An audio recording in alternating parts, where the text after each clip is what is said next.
ताऊ जी, बाबा का विचार आपकी जीवन शैली के साथ कैसे जुड़ा? अ, मुझे बचपन में ही मेरे पिताजी ने एक गीता ला कर दी थी और वो रोज 3 श्लोक पढ़ने के लिए कहा था। तो संस्कृत तो उन दिनों में चलती नहीं थी, मैं हिंदी में पढ़ा करता था। तो कुछ गीता के कुछ शब्द मेरे जीवन में जुड़ गए थे। जब बाबा के साथ में बाबा का जब मैंने पढ़ना अध्ययन किया, तो उसमें गीता प्रवचन ने मुझे लगा कि जो गीता मैंने पढ़ी है वो गीता बाबा की गीता प्रवचन से मुझ में उतरती चली गई एक तरह से। और मेरी जो गीता के कुछ शब्द जो मेरे जीवन का संचालन कर रहे थे, उनकी राह गीता प्रवचन से बहुत सरल हो गई।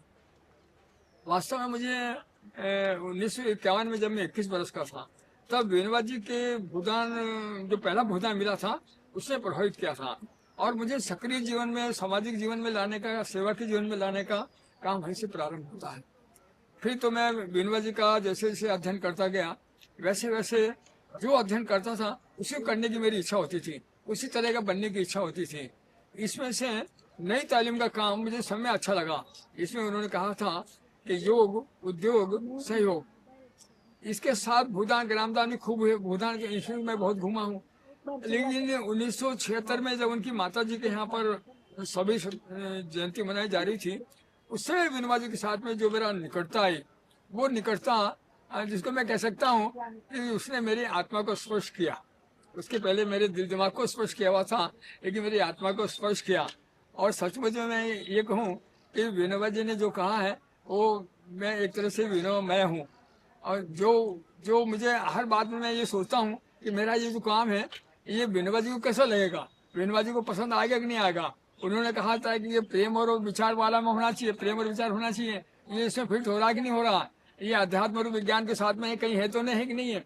ऐसा सोचता हूँ तब निर्णय करता हूँ, इसके बिना मैं अपने किसी काम का निर्णय नहीं करता। इतनी मेरे को अपनी आत्मीयता महसूस होती है।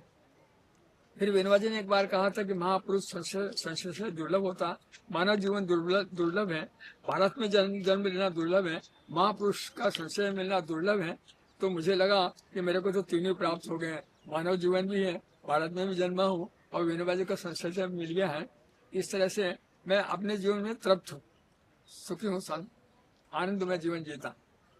90 हुए आपके? 90 हो गए पूरे मेरे। और लेकिन लेकिन मैं ये कहता हूँ अपने मित्रों से, इस सैनिक की बूढ़ी देह में सत्य जवान है, सेवा बलवान। वाह! और आप तो ऐसे विस्तार में काम कर रहे हो बस्तर में, जहाँ कोई नहीं जाता, एकदम अंतरियाळ विस्तार। तो अंत्योदय का काम और जो नई तालीम का काम आपने किया, वो हमारे जैसे कई नौजवानों के लिए प्रेरणा स्रोत बना। सचमुच में बिनवा जी अगर इनकार नहीं करते तो बस्तर नहीं जाता। पहले जब मैंने मांगे आशीर्वाद मांगा तो उन्होंने इनकार कर दिया, नहीं नहीं, संस्था बनती है, अध्यक्ष मंत्री शहर में रहते हैं, कार्यकर्ता गांव में रहते हैं। पर जब मैंने कहा कि नहीं, मैं बस्तर में काम करना चाहता हूँ, वहाँ एक भी गांधी विचार की रचनात्मक संस्था नहीं है, तो बाबा ने कहा था कि अच्छा लिख के लाओ। तो जैसे मैंने बताया अभी हाल कि मैं लिख के ले गया था कि बस्तर प्राचीन दंडकारण्य है, इसे प्रेमारण्य बनाने का प्रयत्न करेंगे। तो प्रयत्न को उन्होंने अंडरलाइन किया हुआ है। तो अच्छा। प्रेम और विचार की सीमा में प्रयत्न करता रहता हूँ। वाह! बहुत आनंद होता है ना आपसे मिलकर। मेरे मेरे पिताजी भी आपके बारे में बहुत हम लोग बहुत कम मिलते थे, लेकिन हम अंदर से और सफाई से इतने कनेक्टेड थे कि पूछो मत। क्योंकि मैंने भी अपना जीवन प्रार्थना और सफाई से शुरू किया। सार्वजनिक जीवन मेरा प्रार्थना और सफाई से शुरू किया। हमारे जैसे नौजवानों के लिए आपका नम्र निवेदन क्या क्या होगा? आज के युग में अगर हम अपने आप को, गांधी विचार को, इसको चाहते हैं कि वो प्रेरणा का स्थान बना रहे, प्रेरणा बना रहे और गांधी की विनोबा भी प्रासंगिक बने रहे, तो हमको उनके सारे विचारों को फिर से अध्यात्म मूलक विज्ञान प्रधान बनाने की कोशिश करना पड़ेगा। अगर हम ये नहीं कर पाए तो हम हमारी नई पीढ़ी है ना, वो असफल बनी जाएगी कि उनने गांधी विनोबा को ठीक तरह से नहीं पहुंचाया।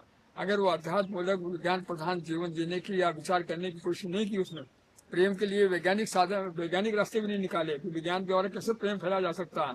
विचार तो फैला रहा है वो, लेकिन प्रेम कैसे फैला जा सकता है, ये जब तक वो सोचेगी और करेगी नहीं, तो नई पीढ़ी जो है ना, वो गांधी जी के साथ में अन्याय करेगी, ऐसा मुझे लगता है। तो प्रेम तत्व को पकड़कर काम करना वो तो हृदय शुद्धि का काम है, लेकिन तलवार की धार पर चलने वाला है। इसमें श्रद्धा कैसे मजबूत होती है, बलवान होती है? आ, ये जब वहाँ मैंने काम शुरू किया तो प्रेम और विचार, तो विचार में तो मुझे बहुत कष्ट नहीं होता था, विचार तो मैं समझा लिया करता था लोगों को, लेकिन प्रयत्न करने में कभी कभी ऐसा आक्रोश आता था कि प्रेम को उठा के फेंकने की इच्छा होती थी कि प्रेम को वहाँ की इंद्रावती नदी में फेंक दिया जाए, इससे काम हो ही नहीं सकता है। लेकिन फिर सवाल आता था कि विनोबा जी ने तो कहा प्रेम और विचार दोनों होना चाहिए, तो मैं अपने प्रेम को विचार से स्नान कराता था, गीता से स्नान कराता था, वेद जो उनका वेद के ऊपर चिंतन है उससे स्नान कराता था, भूटान का जो पहला भाषण था उनका कि जनता से मांगो, जनता के बीच जाओ, जनता से बात करो, उसके आधार पर काम किया। मुझे ऐसा लगता था कि मेरे मेरे ऊपर बहुत आरोप लगे हैं, भयानक से भयानक आरोप लगे हैं मेरे ऊपर, लेकिन मैं जनता के बीच में जब गया तो जनता मुझे स्वीकार करती थी, और मैं मानता हूँ मेरे सारे आरोप धुल जाते थे। मेरे ऊपर आरोप, पैसे के आरोप, चरित्र के आरोप सब सहन करने पड़े मुझे वहाँ, क्योंकि मैं बालिकाओं के बीच में था और वहाँ की बालिका के बारे में अजीब अजीब धारणाएं थी लोगों की, उस सबको तोड़ने मैंने